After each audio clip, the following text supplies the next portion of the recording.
Okay, everybody. Hello and welcome everyone to Rusty Church. Here another Sunday in Zombieland. My name is Coldest. I will be your pastor for today. I'm from Spain. That is why my voice is what it is. But I wanna highlight and share some nice things about the Bible. And we are reading through the book of Mark right now. But before jumping into that, I need to accept a TP request. But yeah, before jumping into that, I belong to BR MMO Church, and we have a couple of websites you might be interested in checking. Those being mmo.church and br.church. No, brchurch.org. Sorry, I'm getting those wrong. Um, and there, you will be able to find a lot of info about us, and also, especially, the link to join our Discord. We do like a ton of stuff during the week. We also have a pretty big volunteer team. So, if you are interested in just checking the community out or helping or whatever, you need to check the Discord. And also, we have ministries not only on Rust, but also on Rec Room, VR Chat, and Final Fantasy 14. So if you're interested, you should also be checking those out. So yes, we were on the book of Mark. That's right. Today we were supposed to be reading Mark 14, and we are gonna be doing that in a way. Um, but I wanna take a little bit of a different approach into this and focus solely for today on Judas, who is of course a pivotal character in these chapters. And so Judas' story fascinates me to some degree.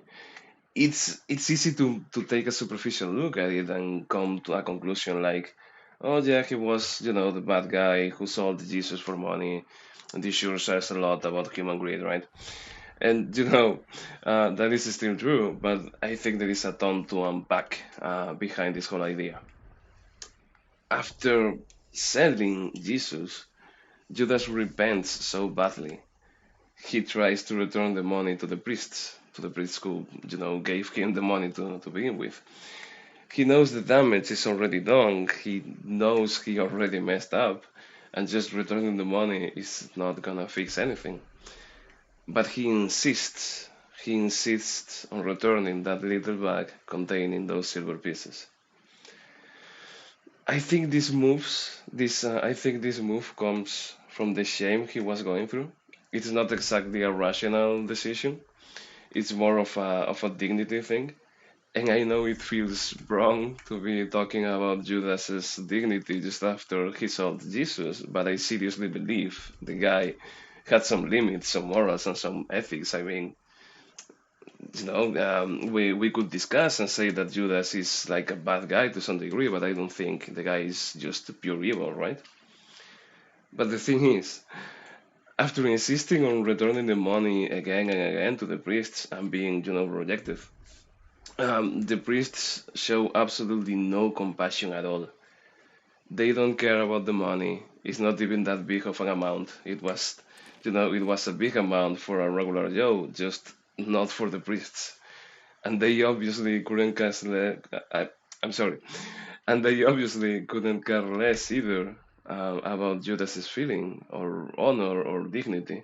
So at no point do they even have those into consideration.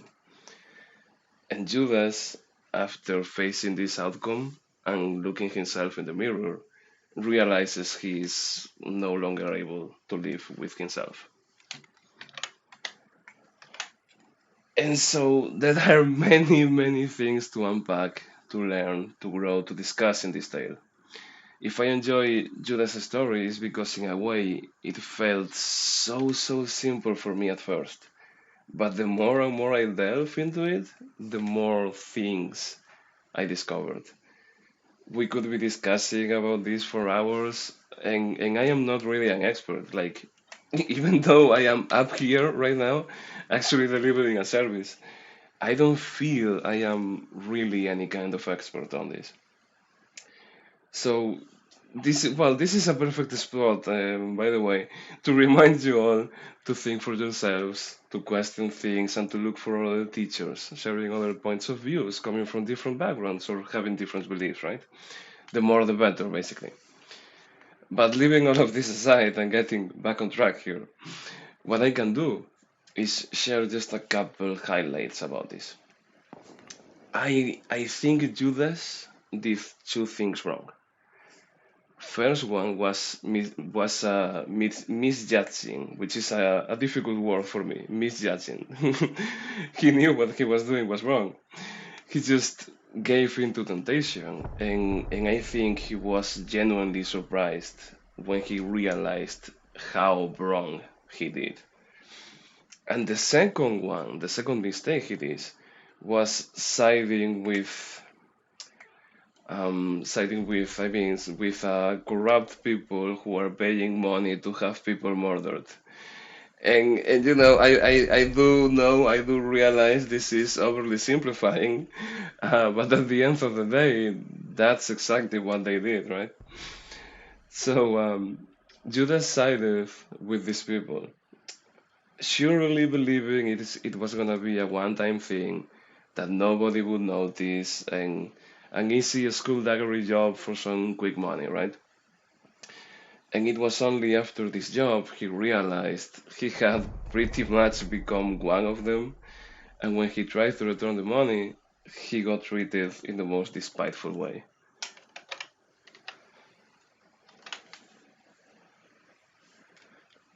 Give me a second, I'm having some technical issues here.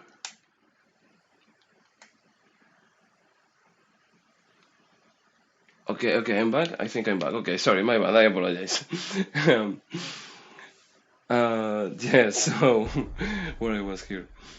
Uh, yes, so he felt he was no better than them, and even if he really was, that's how he felt, and nothing, and being unable to carry the shame, he just ended himself. And this is once more a move that comes from noble feelings. And just think about it for a second. I mentioned Judas did two mistakes, and getting caught was not one of them. He got away with it. He could just not say anything out loud, lay down, enjoy that cash, and do whatever he wanted to. Even Jesus knew about all of this, and he didn't even tell anyone.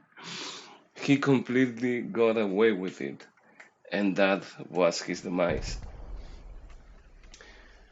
And so, before wrapping this up, I don't want all of this to feel just like a be careful what you wish for thing, because I feel there is something much deeper behind this. I think sometimes we do evil by mistake. We are flawed as human beings, so we can all make mistakes, see what it isn't, or fear something not worth fearing. And all of this can lead us to be wrong and do wrong. Recognition and admittance of guilt are hard processes to go through, but I do believe those are essential to grow as a person, to better knowing yourself, and just to achieve happiness itself as a whole. And I believe this is a very good note to be ending today's thing. But just before doing that, I want to close us all in prayer.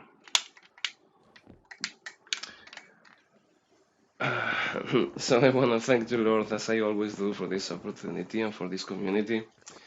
I also want to pray for healing, especially for Pastor Coco and for Octane here.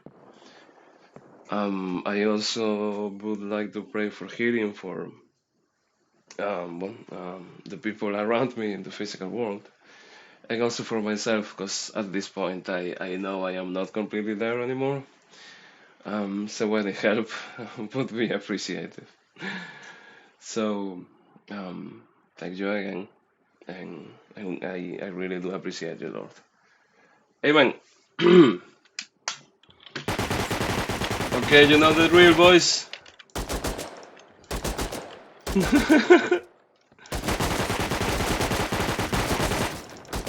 Oh no, no, no.